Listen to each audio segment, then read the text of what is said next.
Hello to all my friends out there. I was going to put these cookies at the end of my video, but I thought, no, these are too delicious. They deserve their own video.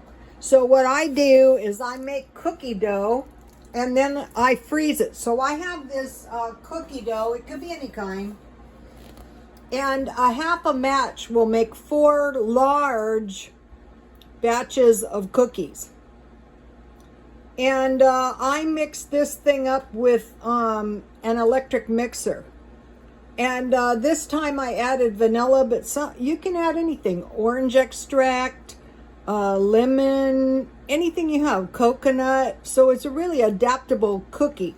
So I took, a little ball about this big and I rolled it in a ball and I flattened it like a flying saucer.